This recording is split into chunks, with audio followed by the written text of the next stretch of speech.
Good morning, everybody. In case you forgot where you are, this is OTT101. It's not college anymore. We're going to do some future speaking stuff. The question is this the year of direct-to-consumer video services? Well, the answer is yes. We're done. Goodbye. Now, anyway, we've got a lot of stuff coming down the pipe in 2019. What we're going to look at it from all the perspectives, from a financing to content providers to AI, what it means to us and what it means to the big players and what it will eventually mean to you. So we got a great panel lined up. Going to start, let them introduce themselves. You'll notice Diane is mentioned on the sheet. She is not here. She had an emergency she had to take care of this morning. But with that, we'll start with Stefan. Hi, everybody. Good morning. I'm Stefan Van Engen. And I did it again. You did. That's all right. That's fine. Stefan only comes out after 1 a.m. Okay. So I'm Stefan. I'm the head of content partnerships and strategy for XUMO. XUMO, if you don't know, is a direct-to-consumer platform, AVOD streaming platform built natively into smart TVs and mobile devices. We deliver 160 different premium digital channels, and we're competing with the likes of Amazon Freedive, Roku Channel, Pluto, and such. Good enough? Cool. Good morning, everyone. My name's, nice to see you all. My name's Wes Denning. I'm EVP of Development and Programming at a production company called Eureka. We're based in LA.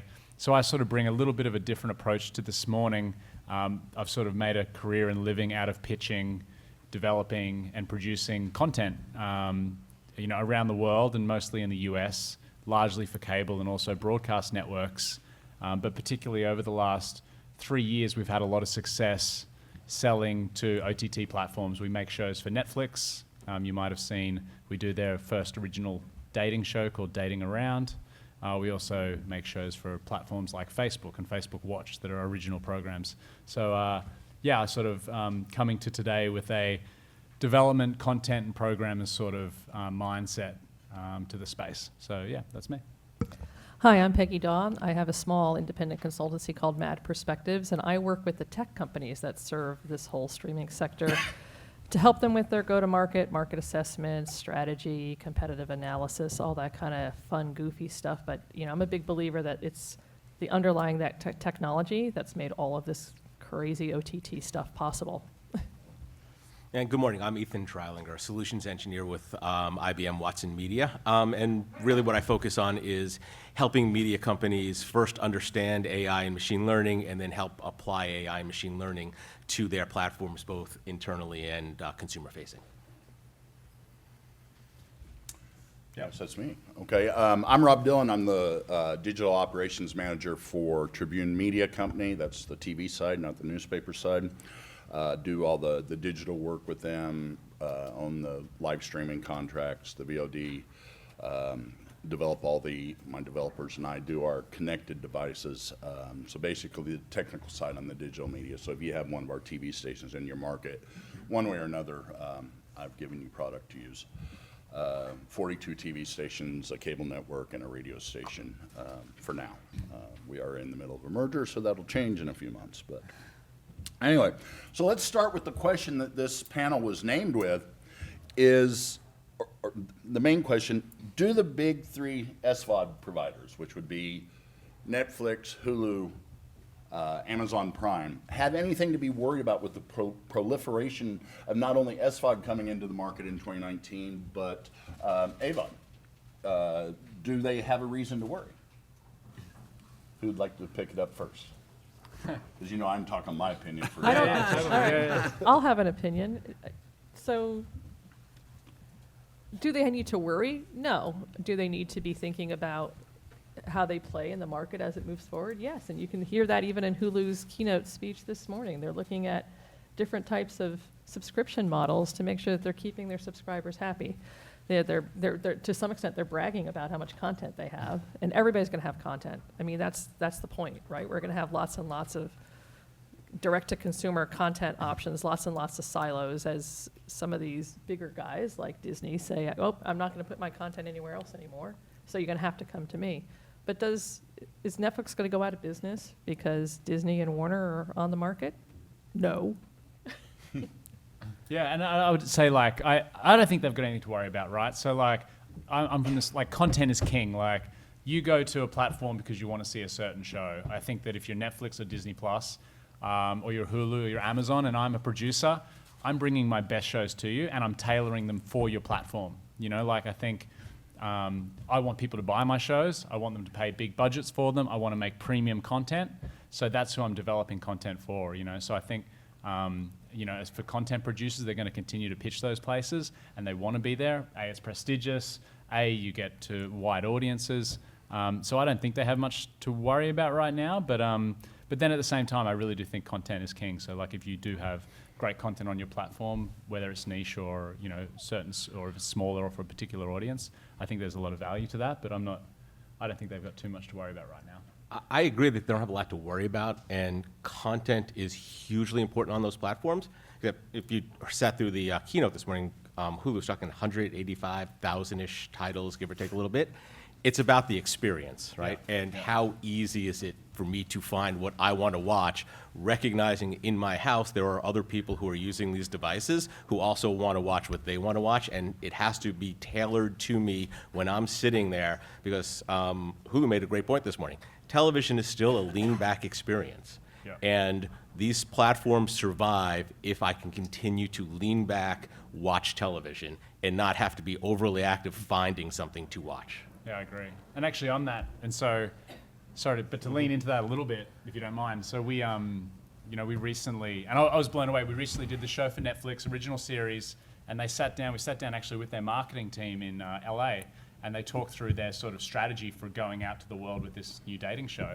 And it's the little things that I thought were really interesting. Like, for every show, and for our show, they had 27 different posters or thumbnails for our one show, and different thumbnails for each episode. And so depending on who you were, your demographic, what you watched, you would get a different logo with a different thumbnail on your screen to entice you to watch the show, which I thought was really interesting. Well, if you think about how you make your selection, right, it's off the thumbnail, right? If you go through, even if you go through like iTunes Bookstore, right? Yeah. It's about the thumbnail, right? And which makes complete sense, because that's your entry point to whatever it is that you're consuming. Yeah. So if you watch a lot of crime shows on that platform, and there's a chance you might watch this dating show, it was a much darker undertone sort of logo with thumbnail.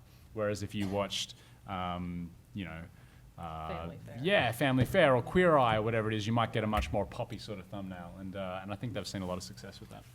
And that's kind of playing. I'm sorry. Go ahead. Oh, I was just going to jump in and say I semi-agree with all three of you that they don't have anything to really worry about. They're not going to go out of business, but I do. If I were sitting in their seats, I would be a little bit nervous at this point in time. A lot of what we hit on there was discovery, but you also brought up content, and as more people come in and take bigger pieces of the pie, how do they keep the quality of the content up? Because eventually, you know, so many of these services are not making a profit or barely making a profit. They're owned by large conglomerates that demand ROI. You know, they may be giving them some sandbox room, some playground room, but eventually they're going to see a return. And, you know, these high quality programmings we're seeing, I know this from experience, they're not cheap. My cable company several years ago went into the prestige series business, and we got a lot of acclaims, a lot of feedback, won a lot of awards, and in the end, even on the broadcast side, we weren't making a profit off of that. And now we went to, we still have really good shows, but they're not at the quality of what we had 3 years ago. So is there a balance, a playoff, a mix of where, you know, and I know you've done a lot of good shows too, but are they always going to be able to pay for that as more people are taking pieces of the pie? Yeah, and that's exactly it. More people are taking pieces of the pie, and consumers are not stupid. A lot of people are sort of cutting cable, cutting the costs on those bills, and then they start adding up Hulu, Netflix, Disney, ESPN Plus, and they're going, wait a minute, I'm paying more than if I just got cable. And I like to say I'm a reformed content person, but I now work on the distribution and platform side. And, somebody asked me, well, you've, 20 years, you're executive producer, you sold shows, you did this. Content is king. And I said, I would love to believe that, but it's really free is king.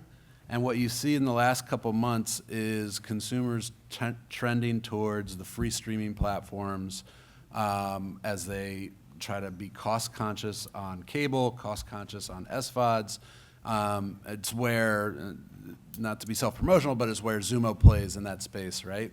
So it's a direct-to-consumer experience built directly into TV. So if you buy a LG Smart TV and you do your Smart TV setup, it scans for channels and it brings in 160 free channels that are ad-supported.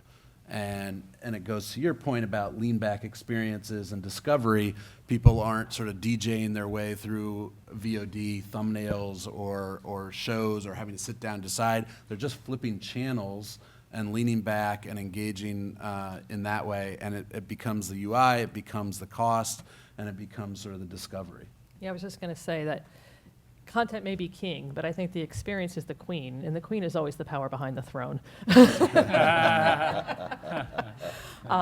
And by experience, it's how do you find what you're looking for? How do you interact with whatever service it is? So whether it's free or paid or SVOD or AVOD or TVOD, doesn't matter. It's about that experience as a subscriber. How easy is it for me to interact with this UI? How easy is it for me to subscribe and unsubscribe?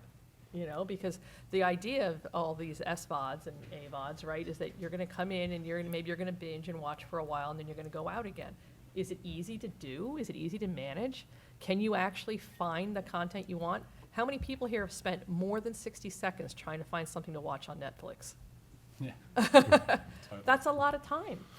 So what makes it easier? And maybe that comes to you. Well, and Hulu would say that, right? Hulu says they have about 30 seconds to capture somebody. That's exactly why I use that number. Well, and you guys are bringing up an interesting point, and it kind of plays into our next talking point is, for years, all we heard about was the frustrations of people being locked into cable and satellite contracts and having 95 shopping channels and one channel you want to watch. But now we're to the point where a la carte, even if we're doing it ourselves, not necessarily through a provider, but an a la carte ecosystem exists. But is that good or bad for the consumer? Are we getting to the point where we're going to start seeing people bundle things again? And then have the people doing the bundling helping with the discovery, and then we're back to a de facto cable company. Yeah. Yeah. It's basically you're a cable company that's it's giving just your- a new it's bundle. free. It's just a new button. Well, and I think that's certainly from the data that we see, that's how it's working, right? So our channels have VOD capability, but they're also there linear as a linear stream. Even company like Funny or Die has a 24/7 channel on XUMO, right? That's awesome. And the back end of what we do is stitching it together to create this channel for Funny or Die. They're just feeding the content in. But you would think Funny or Die, right, has long lived off of search, and I want to see that Dennis Quaid funny thing or whatever it was. But our data is over 75% of our usage is just lean back linear channel switching. This is funny, I'll watch this for a while. I'll change to the news, I'll watch that for a while. As opposed to this, now I'm going to sit down and select. Now, I think there's different behavior, right? Netflix, obviously, and Hulu, where you're going and I've got 2 hours dedicated, I'm going to find this film. But even in our movie channels, we have over 20 studio and distributor partnerships that are providing the platform with free movies, ad-supported movies. And even in that situation, lots of people are just stumbling onto a movie, picking it up where it is, not even going to the VOD to start it over, or not selecting VOD. I think, Stefan, you made the point that free is king, right? Which is really important sort of nuance to all of this is that it's not just free is king, but it's also free with some knowledge about you. And what does the XUMO platform or the YouTube platform or the Amazon platform know about you? The best way to kind of walk through this is go to YouTube one day, sign out, refresh the page, and see what comes up in your feed, right? You really don't, it's not the experience you're looking for. You will then spend 10 minutes looking for whatever video it is you think you get.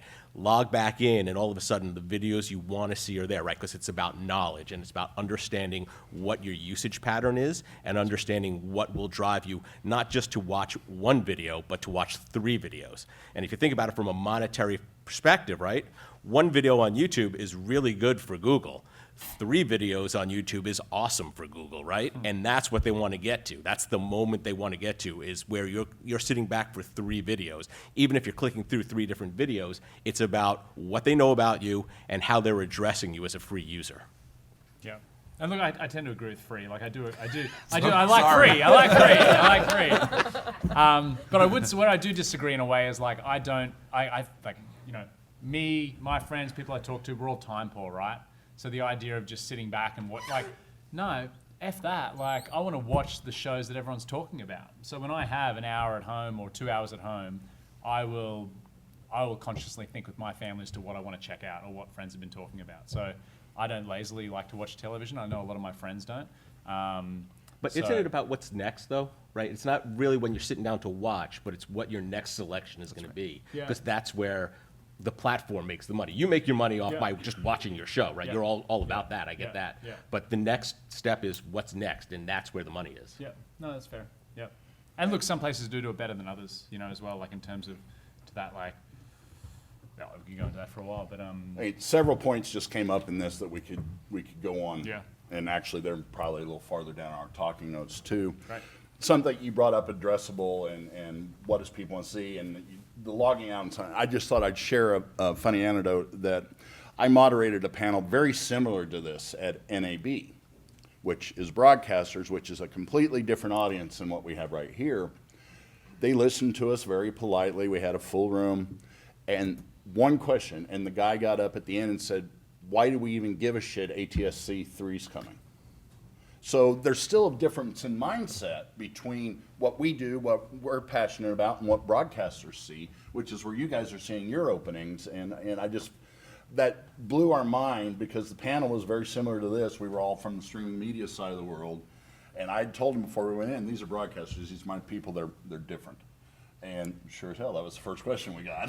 But you know and what's only interesting? question we got. But you know what's interesting what you're talking about, though, right? So when we think about these different streaming platforms, right, you're aggregating a lot of different types of content, right? And broadcasters seem to think that they're not aggregators, or cable providers seem to think that they're not aggregators, that they're a business. But I'm sorry, they are aggregators. They create licensing agreements with multiple media organizations and, and whatnot to distribute out. And that's So one of it's those not- things that's so it's actually difficult not in that my different. world to explain to the layperson is that, CBS doesn't own every show that runs on their network. Sony owns some, NBC owns some. Right. And people don't get that. So yeah, the traditional broadcaster has been an aggregator for 60 years. And they have a hard time seeing it. Cable, spoke at a cable show last year. It was very similar kind of feedback. Whereas we're getting, like I said, we're the ones providing more of an a la carte environment. And that just ends up being in silos. But do consumers want more silos, or do they want aggregators? Do they want someone to show them? Like from my experience, and I'm like Wes said, time poor, and we've almost moved back to appointment watching. We know what we want to watch, what service it's on. We watch it, like HBO, we watch it when it's on, even though we're actually watching VOD. It's we don't want Yeah, the but spoilers from you've Game of defined your Thrones. appointment rather than somebody else defining your appointment, right? The Right. traditional broadcast model was they made the appointment for you. It was going to be 8 o'clock on Friday night. Now that can be at 3 o'clock in the morning, whenever those 2 hours that you're home happen to occur. So it is there. It's a personalized appointment now, and that personalization is such a big piece of it, and that's where, to me, I constantly, I'm happy to have somebody that knows AI on this panel, because I think it's just like the guts of what's going to make the future happen. Because it's about discovery, right? Because I watch Billions in Veep, right? And I have to remember one is on Showtime, one is on HBO, Yeah. right? And it seems easy to remember, but it really isn't. no, it's infuriating. Like, is there a service where you can just, and there probably is, so apologies, I'm probably talking to the room that's like, yeah, we've got that. And it's like, I can go on my smart TV, I want to watch Billions, and it's like, it directs you straight to Showtime or whatever it is, or HBO that does, Billions. Right, but that's the kind of thing that, I know, right, yeah, you need to, that's the addressable part of this and the discovery part that makes it so challenging, because I can get to Showtime and watch Billions, which is great, and then what am I going to do next? I'm going to go to HBO and watch Veep. I'm not going to necessarily sit in Showtime and watch something else, unless Showtime makes it really easy for me to watch whatever's next. Yeah. Or serves you something that's relevant. Correct. That's right, that's right. Yeah. Yeah. Yeah. No, I agree. So in other words, And they do, yeah. you need And some do. three other shows, so you gotta figure out what's next. Exactly. Yeah, exactly. Right. Yeah. And look, some do it better than others. I mean, like we, for example, like Facebook Watch is a new platform that's doing video, and to be honest, I hope no one's here from Facebook, but like their platform's pretty terrible for discovery. Yes. Like you can never find your shows.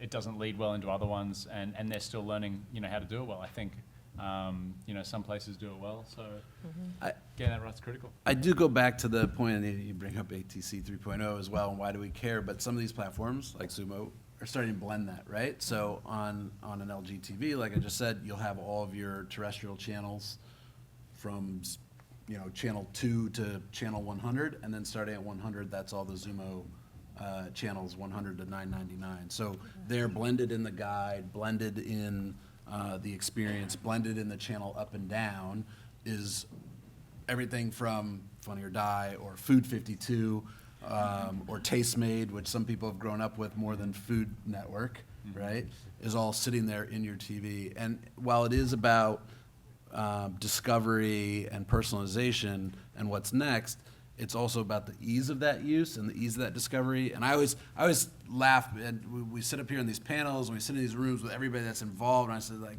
I think back, I think I got, one company sent me an Alexa, and, I think I was at a party where they were handing out Rokus, and, it's like, we all have these streaming devices and streaming boxes, but when you think about the rest of the country, and they go to Target or they go to Walmart, and they buy a smart TV, and that's their connected device, That's and right. they're not using an Apple TV, and so all of a sudden your content consumption is a little bit different than a million thumbnails on an Apple TV. Well, and it is about thinking about what that user experience is, because there's actually a ton of consumers out there that still just want to have a remote control in their hand where they can Exactly. scroll up, scroll down, have, last channel, right?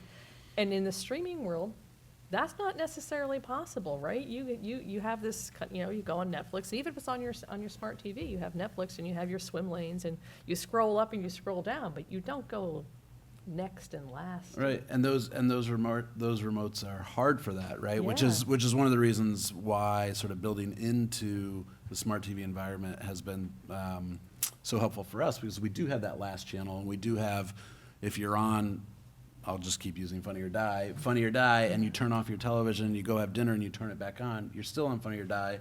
It doesn't kick you back out to an app registration Right. screen. It doesn't. Right. So all of a sudden, you're sucked into this environment where you can just be going channel up and down through all these different content providers, and it becomes about that. Now, what we need to, the next step that XUMO is taking, that we're doing, and we have a product called XUMO Elixir that we use on mobile, which is sort of that personalization and that discovery, and sort of making sure if you only watch 10 channels, those are the 10 channels that surface to you. Yeah, how do you get sucked into XUMO? Like if you buy a smart TV, how do you discover it?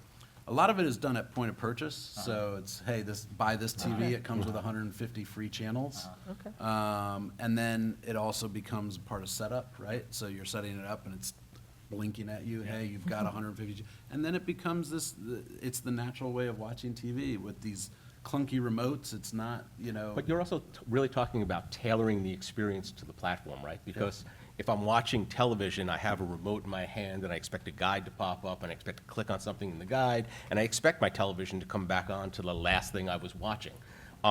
When I have my phone in my hand, I'm expecting a different experience, right? I'm expecting something much more tailored to me, because that's my phone, right? My kids aren't in my phone, no one else is in my phone, the girlfriend's not in the phone, it's my phone and it's my thing, right? It's not the television, and the tablet is a different experience than that even, right? So it makes a lot of sense, right? But it's also really about tailoring the experience and understanding what the viewer expectation is when you're on those different platforms, because it's that mindset that drives you to that first choice and the next choice. And it's all about the testing in those environments, right? So we built a mobile platform for T-Mobile called Metro Play, and we immediately went with the assumption that it's more of a VOD environment. And after a few months, the data is people will watch the streaming channels there more than picking VOD, 60 to 40% basically. So, and even on our own mobile experiences, we have engagement rates over 20 minutes because people are doing lean back or casting and that sort of stuff. So I think the behavior of that is all changing, which brings us back to the original question about all these a la carte SVODs and sort of clicking in and clicking out and subscribing 10 times over. I think that's why looking at the Roku channel and what they've done and where they're sort of building linear channels as well, Right. or free dive with Amazon or Pluto being acquired by Viacom. I think people are sort of starting to go, there may be some fatigue with all these individual SVODs and clicking in and out and experience-wise. And so the bigger companies are also hedging and putting some bets behind linear and free. So let's kind of get a little bit more to what we've, I think, fantastic and very interesting. But yeah, we're looking at the big SVOD and AVOD providers, and then the smaller ones coming online. Let's go even smaller, and this is a point where Diane would have been great on the panel because she knows about a lot of the smaller ones. But your opinions on, is there going to be a way for a David versus Goliath scenario to play out? Is there going to be a way for the small providers to continue to exist? We're already seeing massive amounts of consolidation in the space, just like any other tech space before it. Is there a way for a smaller player to remain in the market and remain independent and not have to worry about the Wall Street ROIs? Personally, I think they come in with the intention of exiting via acquisition. Yeah. Which then we're repeating, and we brought that up out in the hall. It's like we're repeating the 90s with every single tech thing that's came along where people build to get out. Yeah. But there's a lot of niche content, a lot of niche providers that maybe that isn't their goal, but are they going to be pushed out? Are they going to be shoved to the side? And Disney coming online, that's looking like that. And at the price point Disney's at, pretty much everything, because Disney owns everything now. They own Marvel and Lucasfilms and the cartoons I grew up on, and But it's about a consumer experience, right? It's about creating, it's about understanding your content, understanding your audience, and understanding how the two interact with each other. That's how a niche will survive, because I'm not an independent film guy by any stretch of the imagination, but there are tons of independent film people in New York City who will travel, subscribe, pay for independent movies.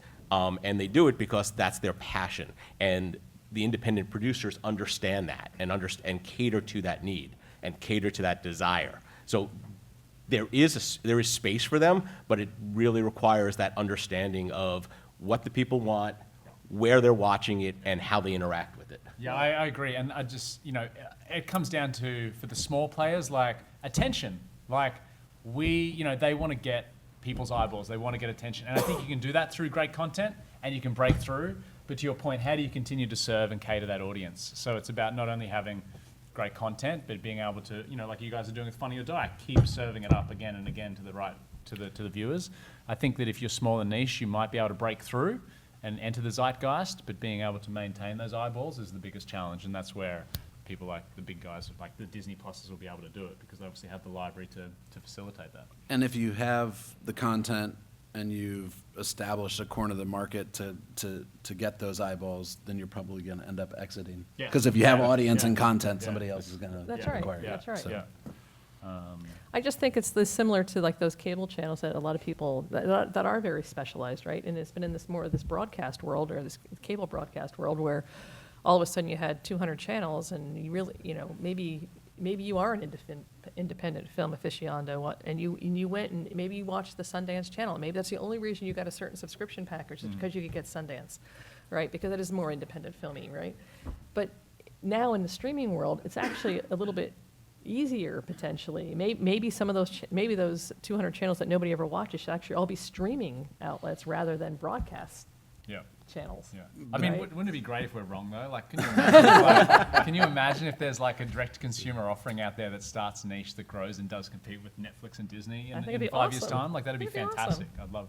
I want I'd to love invest nothing in more. that one. Yeah, let's get in. And the only thing I would say about that, though, is, and it goes back to your point, which is the discovery and the audience portion of that. So, and the user experience.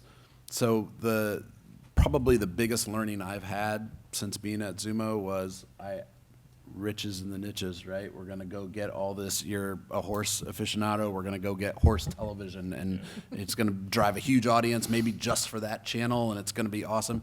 And what I've learned is, because we are on smart TVs, or even in mobile for that matter, they're sort of the living room experience, it's sort of the family experience, and the larger the brand, the larger the channel, that's why Disney is going to pose such a threat to everybody else, because of the brand recognition, because of the weight of what they've built. Well, no, and they're one of the few of these SVOD players that can actually marry the physical and the virtual, because they already have a big relationship with an awful lot of people around the planet. They treat us as guests every time we go to one of their theme parks, and they've collected data on us from buying products from Disney for all these years, and from watching their cable channels and all that kind of stuff. So I think they have an advantage, especially when you start applying the AI piece of this, about the type of experience that they can create, depending on, are you a Marvel fan? Are you a Pixar fan? Or, whatever you are. They are truly magical, using their word, about how they want to interact with their guests. And they really know how to create an experience. Everybody else, at the end of the day, is a content aggregator and with a lot of great technology underneath it. They know how to marry tech and experience. And it's taking it beyond just their viewing platforms, right? Right, Because they right. can now track, if you go to the Marvel experience at one of the Disney parks, Right. and then go to a movie and then watch something on television, right? They can corner you in that way and understand what you're doing, and generate not just advertising and content for you, but experiences for you tailored to those needs, right? So it's really about understanding your audience and what your audience is doing. Now, and this is personal opinion, which I'm always good at. Going back to the original topic that's printed in the magazine, I personally see, to the average consumer, Disney being a huge threat to Netflix. Not only because of the price point, which is incredible, it's already take my money, but the average consumer, not us, the average consumer, I don't know if they realize Disney owns Marvel. Mm-hmm. If they realize Disney owns Lucasfilms, if they realize Disney owns the Muppets. So the average consumer is going to look at this Disney product when it comes out, and they're going to hit us, and Disney's web is huge. They're going to hit us everywhere we turn promoting this channel for, what was it, $6.99 or whatever. Mm-hmm. And the average consumer is going to look and see traditionally, and if you're with Netflix, don't take this personally, your movies have sucked. The average consumer is not only going to see the originals on Disney and then compare the price point, but they're going to say, hey, there's the Avengers movie. That's on the Disney Channel. Why am I paying whatever Netflix I pay for it so long? I don't even know how much I'm paying for Netflix right now. Why am I paying this and not $6.99, and I can go to the Disney Channel and see everything I wanted to see? So the comment's been made to me that the difference between what you can see on Netflix versus what you're going to see on Disney is truly family fare. It's very family friendly. There's nothing particularly, yes, I know the Avenger films have like battles in them and things like that, right? But it's not overtly violent, it's not overtly sexual, and all of that. And so it's a different audience. Mm-hmm. And so Netflix and Amazon and Hulu have very different kind of original content. I agree with you about Netflix's original content being sad. Well, I like their original. It's the movies. You mean you didn't love they Bright? put on, and that goes back to when Netflix first started their streaming service. They didn't have originals, and you're flipping through the movies going, no, I'll wait for my red thing to come in the mail because these are really not good. And it's expanded, and they've built into the originals, and I really enjoy a lot of their originals, but the movie choices are still Well, sad. I mean, I think the price. I was just quickly, but the price point. I think it's a good point. Like if I, have Netflix, and I'm paying $12 a month or whatever it is, and Disney comes out, and I'm a family, and in the middle of America, and I'd like, what? Disney's half the price? Like, stuff this. Like, why have we got Netflix? And they're going to have one. Like, I think people will go for Disney. I genuinely do. I think people add them up, right? I think you have Amazon for delivery, right? You can write off that media expense as well. They're shipping me stuff in 2 days, so I'll keep paying for that. 1 day now. So I'll keep paying that. Then maybe you have some of these specific things, right? So I'll as a personal thing. So I like my streaming soccer, so I've got ESPN Plus, right? So now I'm at $4.99 plus $10.99 or whatever Amazon is. I got Netflix just because I've always had it, but I don't really watch that much anymore. And they have a problem where they've had to sort of feed the beast of original programming, but now you can't market every show. Back when it was House of Cards only and you could just market that, then you could drive an audience against that because the marketing dollars were behind it. So now I got Netflix. Now Disney's coming out. Well, I have a lot of children. I have 4.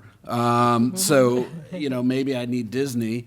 And now I'm up to 4. Now I'm paying more for cable, more than I would have paid for cable with just 4 different services. So now I got to start cutting, right? Because I think people are cost conscious in that way. And there's probably still holes in what you just laid out, right? Because like I'm a hockey guy, and you haven't covered hockey at all in there, right? So I have to go get NHL, ESPN Plus. Yeah, they do hockey. Yeah. They do. I think they do. Yeah. They do one national game a week. Oh, do they? Yeah, no locals. Not enough. You need more local. Right, so it's really hard, right? Because you need to start to understand what you're paying for and what your expectation is, right? So hockey is the sole reason I keep cable, just so I can continue watching the Islanders, right? So it's the price point and the choices you have to make based on what's in that menu. Yep. You bring up the point. The saddest thing for me, and I have cut the cord completely. The saddest thing is I live 1,200 miles from my favorite football team. So, look, I'm a football player, used to be. That was really hard, and we discussed it a long time, whether we were going to turn off cable because of that, or satellite because of that. So, that's going to be something coming down the pipe, and we're not really touching on sports other than this little talking point here. With the NFL looking at finally doing their own app and getting away from DirecTV, that's going to be huge. And nothing from the NFL is going to be cheap. So that's another budget point people are going to have to think about.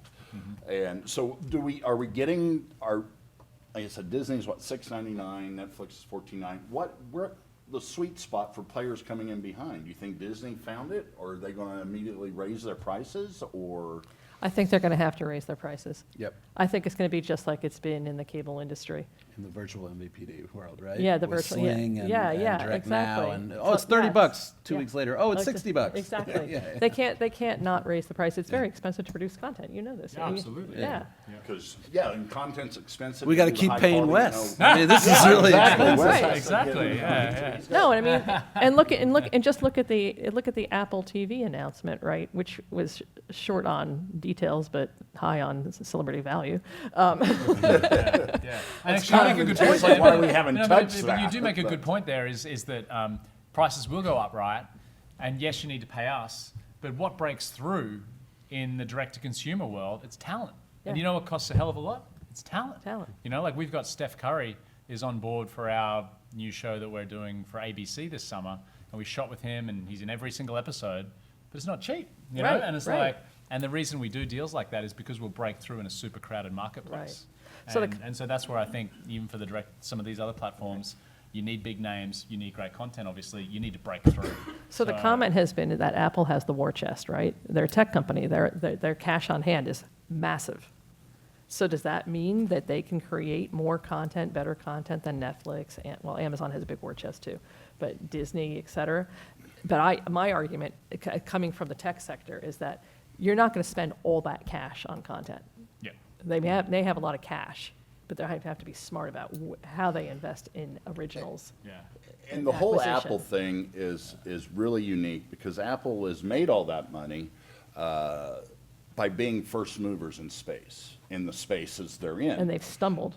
And this space. with their whole Apple TV concept, I've owned one since the very first one. Right. It barely gets, I've got the new one now, just because, like you mentioned, what we do, where they give them to us and we work on them and everything. It barely gets turned on, other than I want to watch YouTube, because YouTube channel is on Amazon, or not on Amazon, and it is on Apple TV, so, you know, that's another consumer, anyway, wholly different rant that could go on there. Yeah.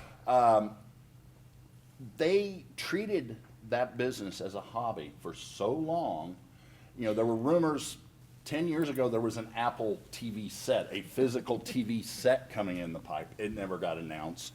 You know, that's kind of why we really hadn't touched on Apple. What do you is Apple going to be able to be a player in this, or, you know, are they just going to be throwing money down the hole, or?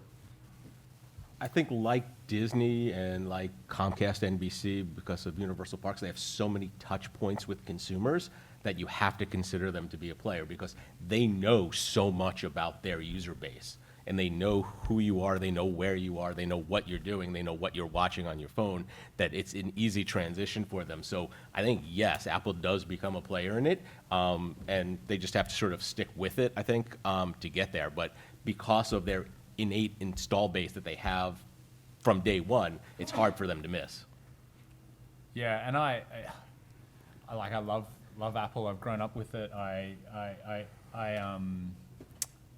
I don't like to sit on the fence. I like to have an opinion, but I actually don't know how Apple's going. I don't know. I'm mixed about Apple's It's streaming like service. Peggy said, I just don't get it. The announcement was big on flash, little on substance, Yeah. and everything you read is like, well, they're going to be like the Roku channel and Aggregator. Yeah. And then they said, but, you know, they bring out all these stars on the stage and say, we're doing original programming. It's like, well, what are you going to do? Are you going to be a hybrid? Are you going to be all originals? Or are you just going to be an aggregator, which you more or less are now anyway? It's hard for me. I'm like with Wes, you know, everything I own's Apple. I'm not a fanboy anymore. Their qualities went down, but I still, that's what I work on, everything. I think for Apple, it comes down to one of the things that was in their announcement, right? Because they were going to have the relationship with Samsung TVs. Do I remember that correctly? Yep.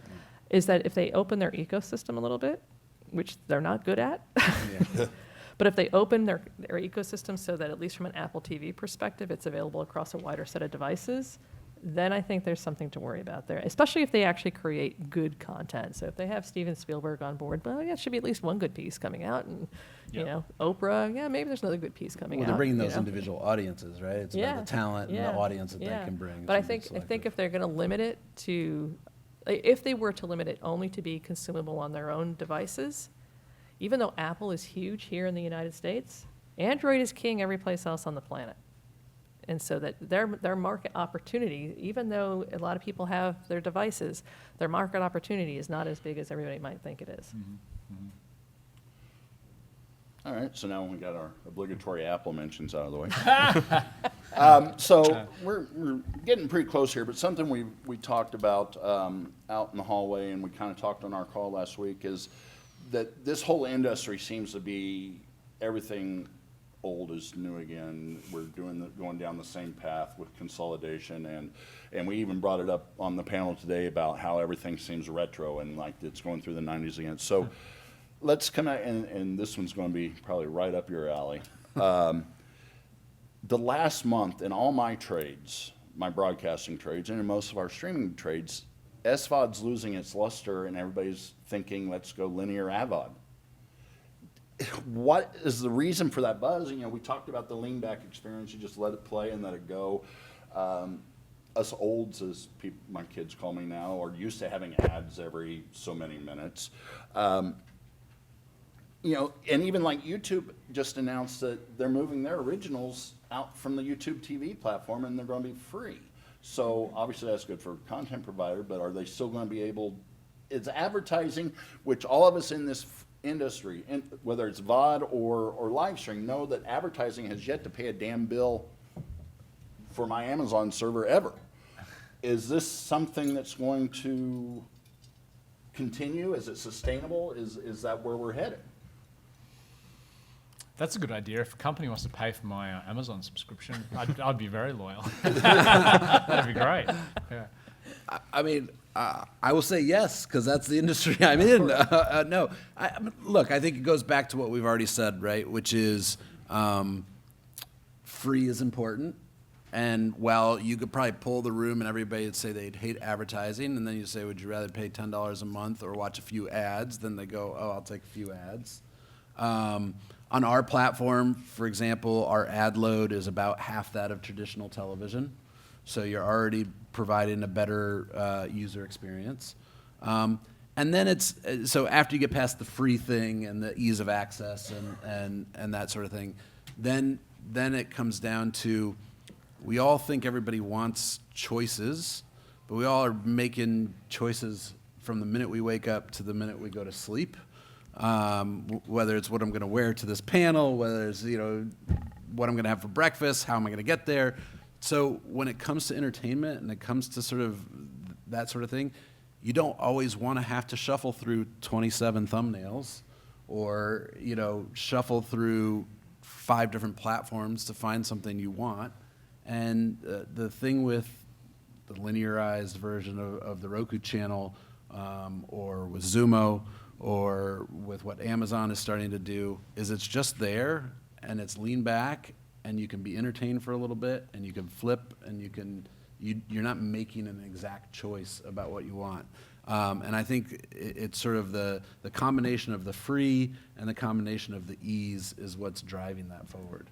I think one of the things that's happening as these platforms emerge and as the technology under the platforms gets better, ads are getting better and smarter as well. One of the things that we do, we have a whole division, Watson Ads, that applies AI principles to the ad market, both on the buy side and the sell side. So we can tailor an ad to the user based on sets of criteria that the advertiser is looking for. So if you're looking to reach a specific person, a specific geo, with a specific message, we can enable that type of thing. So those ads become smarter, so they don't become intrusive in what you're watching linear or on demand, but they become part of the experience. And I think that sort of helps elevate the CPM for those ads and helps pay Wes off so he can continue making great content. That's right. And that's exactly right. And we see it too on our platform. We're doing hyper local advertising. We're doing contextually relevant advertising. We're doing stuff we know about people advertising, and all of that just people sit longer, right? It's not, oh, there's my pre-roll or there's my ad break. I got to get off this. It's, oh, that's part of the experience.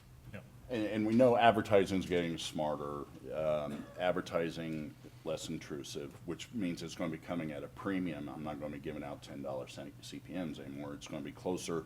I remember, even 8-9 years ago, my boss at the time was a visionary, and he said, "Why is an eyeball on the computer worth any less than an eyeball on a TV?" And he worked really hard to move the bar, but it just didn't happen quick enough. Now it might be happening now, and with the advertising coming at a premium now, and AVOD being, the darling child right now, do you see that possibly knocking out some of the SVOD players? One example I have, and it's direct with me, is CBS All Access, because I've got a lot of CBS stations. Well, that's subscription.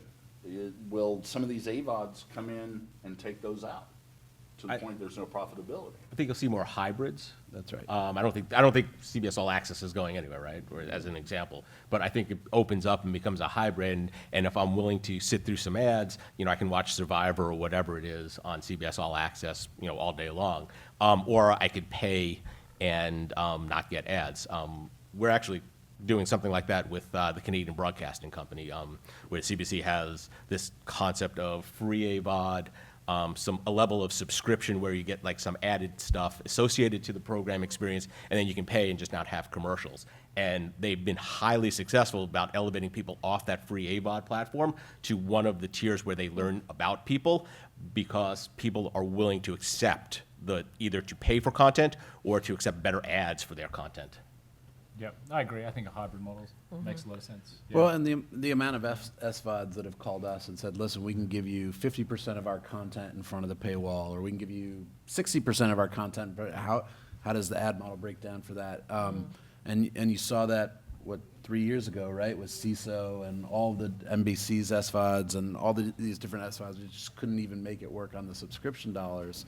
whereas a lot of them were starting to make it up in advertising when they opened stuff up in front of the paywall. Great.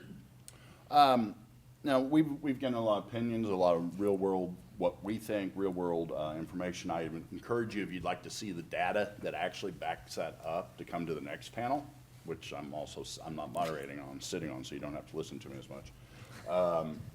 But it's going to be very much with the data proof to back up a lot of what we've said, hard data from surveys and such. So with that, we've got about 10 minutes left. We're going to open it up for questions, starting right here. Yes, I'm Jim Williams of Media Strategies and Solutions. So my question is sort of a two-parter. With direct-to-consumer, if it really went all the way to its total natural conclusion, and we have that now with, let's say, social media stars, influencers, where they can produce something and just go straight to someone on, on their computer, and it's becoming more ubiquitous to any device, you could have a direct relationship between the producer and the consumer. So in that type of a world, and as we move more into it, what's the value add of an aggregator, of all the points in between? We've had the cable operators and satellite operators, facilities-based, now we're moving more to just pure over the top. But I would argue that Disney, they're also an aggregator, but if we really take it to its natural conclusion, what is the value to having someone in between to a consumer? What's the value to having someone in between to a content producer, let's say, in funding their developments? Discovery. And experience. Yeah, Right? You know? yeah. I mean, the content aggregator, it's about, it's, you said it before, I think, it's about getting the eyeballs. Yeah. And can you, go direct to consumer as think about it from a social media perspective? She can. Kim Kardashian could do it. Can anybody else do it? Yeah, I remember having this argument with somebody about PewDiePie a few years ago. It was the top YouTube influencer, direct-to-consumer influencer. He's making, I think, maybe $5 to $7 million a year, and I was like, "That's incredible! This guy is making videos in his basement and making $7 million a year." And my boss at the time said, "What does an A-list Hollywood actor make? Right. What is an A-list television actor?" Because there's scale there. There's people want to see that more. The audience for those sorts of social influencers, and we've tried social influencer channels to translate into the living room. Doesn't translate, right? So they're really niche, small audiences.